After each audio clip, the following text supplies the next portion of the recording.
بھائیوں، اللہ پاک کو اپنی تمام مخلوقات میں سب سے زیادہ پیاری مخلوق، سب سے زیادہ باعزت مخلوق اللہ پاک نے اس انسان کو بنایا ہے۔ اور یقین جانو، دنیا کے کسی بھی مخلوق سے زیادہ، یہاں تک کہ فرشتوں سے بھی زیادہ، اللہ کا تعلق اس انسان کے ساتھ ہے۔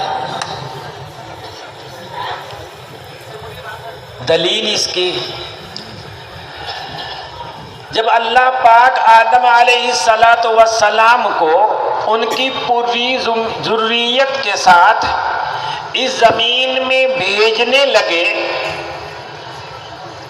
تو آدم علیہ السلام کے پہلے ایک اور مخلوق ابلیس اور ابلیس کی ذریت کو بھی جنت سے نکال کر کے، اللہ کی تجلی گاہ سے نکال کر کے اس زمین میں بھیجا گیا تھا۔ اب بیچارہ انسان بھی یہ ڈرا ہوا تھا کہ اللہ پاک جب ہمیں جنت سے نکال رہے ہیں، آسمان سے نکال رہے ہیں، تو ابلیس تانا دے گا کہ کل مجھے نکالا تھا، آج دیکھو تم کو نکال دیا، ہم اور تم دونوں تو برابر ہو گئے۔ اللہ پاک نے آدم علیہ السلام کو اور آدم علیہ السلام کے پشت میں قیامت تک آنے والی اس کی ہر اولاد سے کہا کہ دنیا میں ہم تمہیں بھیج ضرور رہے ہیں، لیکن میرا تم سے جو تعلق ہے وہ تعلق نہیں ختم ہو گیا۔ اس دنیا میں آنے کے بعد بھی میرا ربط رہے گا تم سے، میرا تعلق رہے گا، میں تمہاری رہنمائی کرتا رہوں گا، میں تمہیں راستہ دکھاتا رہوں گا۔ کون راستہ؟ وہ راستہ جس پہ چل کر کے تم ہمارے قریب آ سکتے ہو، ہماری رحمت میں آ سکتے ہو۔ اما یأتینکم منی ھدی، میرے پاس سے یقیناً تمہارے پاس ہدایت آئے گی، رہنمائی آئے گی، پھر اس رہنمائی کی تم میں سے جو بھی پیروی کرے گا فلا خوف علیہ ولا هم يحزنون، تم شیطان اور ابلیس کی طرح نہیں ہو کہ اس کو ٹھکرا دیا تو ہمیشہ کے لیے ٹھکرا دیا۔ تمہیں وقتی طور پر ایک مصلحت کے لیے تمہیں زمین ہی کے لیے بنایا گیا تھا، اس لیے زمین میں ہم تمہیں ضرور بھیج رہے ہیں، لیکن میرا ربط و تعلق، میری ہدایت و رہنمائی تمہارے چہار سو رہیں گی جیسے اب بھی تم جنت ہی میں ہو۔ بھائیو، اللہ پاک نے اپنی ہدایت آدم علیہ السلام سے لے کر نبی اکرم صلی اللہ علیہ وسلم تک جتنے انبیاء آئے، اللہ پاک نے ہر ایک کے ساتھ اپنا ہدایت نامہ بھیجا۔ اس ہدایت کو سمجھانے کے لیے، اس ہدایت ناموں کو پڑھانے کے لیے، اس کا عملی مشق کرانے کے لیے اللہ نے اپنے نبیوں کو بھیجا۔ نبی اکرم صلی اللہ علیہ وسلم کے پہلے جتنے نبی آئے کچھ وقت کے لیے آئے، کسی خاص جگہ کے لیے آئے، لیکن اللہ پاک نے آخر میں حضرت نبی اکرم صلی اللہ علیہ وسلم کو بھیجا، سارے عالم کے لیے بھیجا، ہر علاقے کا نبی بنا کر بھیجا، اور قیامت تک آنے والے آخری انسان کے لیے بھی نبی بنا کر بھیجا۔ مجھے بس پوچھنا ہے، سمجھانا یہ ہے کہ نبی اکرم صلی اللہ علیہ وسلم اللہ پاک سے جو ہدایت نامہ لے کر آئے، جو قرآن کریم نبی اکرم صلی اللہ علیہ وسلم پہ اتارا گیا، آپ صلی اللہ علیہ وسلم نے اس ہدایت نامے کو، اس کتاب الہی کو اللہ کے بندوں تک پہنچانے میں کوئی کوتاہی کی؟ کوئی کمی کی؟ اللہ پاک تو یہ کہتے ہیں یا ایھا الرسول بلغ ما انزل الیک من ربک، اے نبی آپ کے پاس جو چیز بھی اللہ کی طرف سے اتاری گئی ہے ہر ایک کو لوگوں تک پہنچا دیجیے، ہر ایک کو انسان تک پہنچا دیے۔ وَإِن لَّمْ تَفْعَلْ فَمَا بَلَّغْتَ رِسَالَتَهُ، اگر آپ نے سارا پیغام نہیں پہنچایا ہزاروں لاکھوں میں سے سب پہنچا کر کے ایک بھی اگر آپ نے چھپا لیا فَمَا بَلَّغْتَ رِسَالَتَهُ، آپ نے اللہ کا کوئی پیغام نہیں پہنچایا۔ اللہ پاک تو یہ کہہ رہے ہیں کہ ہم نے جتنے احکام چھوٹے بڑے دیے ہیں ہر حکم کو آپ کو بندوں تک پہنچانے کی ذمہ داری دی گئی ہے، ان میں سے ایک بھی اگر نہیں پہنچا سکے تو آپ سمجھیے کہ اللہ نے آپ کو جو رسالت کی ذمہ داری دی تھی، جو رسالت کا فریضہ دیا تھا، اس فریضے کو ادا آپ نے نہیں کیا۔ حجۃ الوداع کے موقع پر نبی اکرم صلی اللہ علیہ وسلم نے لاکھوں صحابہ کے سامنے پوچھا حل بلغت حل بلغت حل بلغت، کیا میں نے اللہ کا سارا پیغام تم تک پہنچا دیا؟ لاکھوں صحابہ کے مجمع میں ایک ساتھ آئے بلا قد بلغت، ہاں آپ نے ہر پیغام پہنچا دیا۔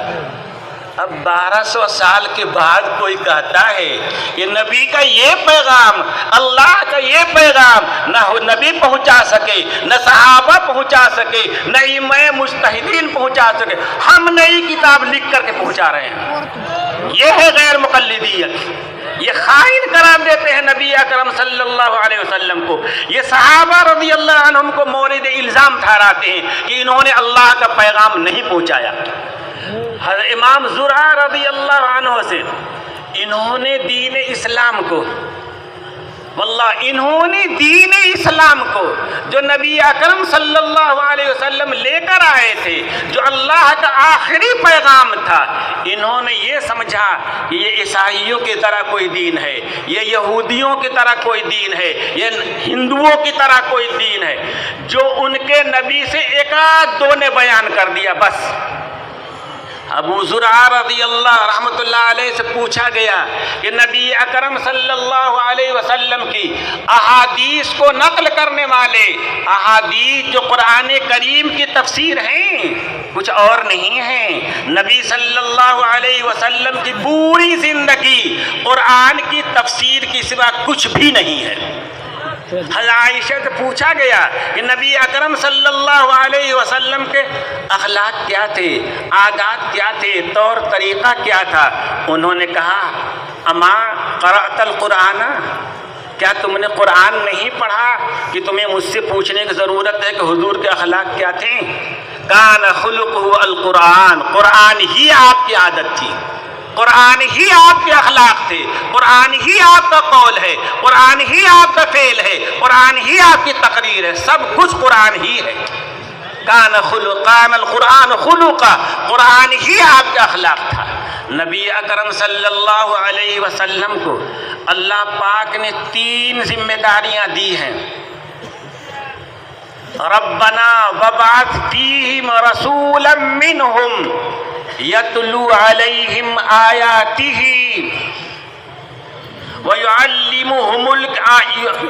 یتلو علیہم آیاتک ویعلمہم الکتاب والحکمت ویزکیہم۔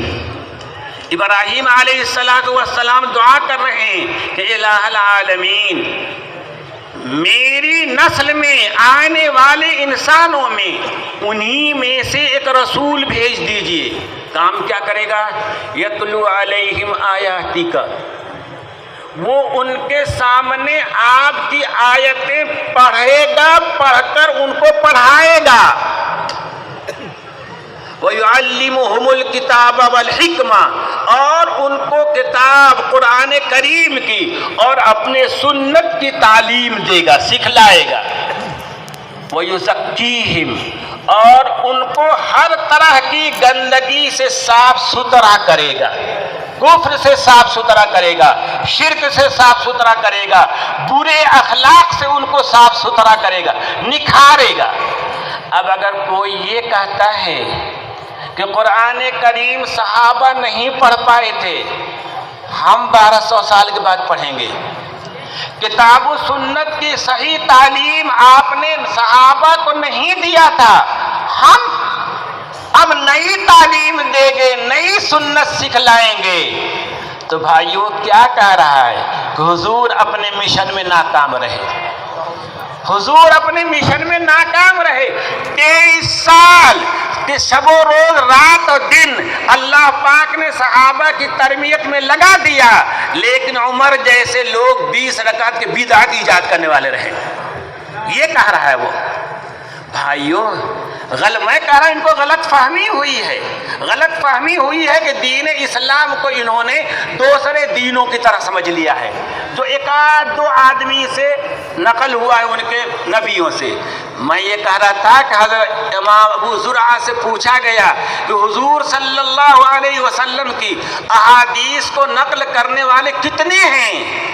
انہوں نے فرمایا کہ حجۃ الوداع کے موقع پہ میدان عرفات میں منی میں جب آپ صلی اللہ علیہ وسلم نے یہ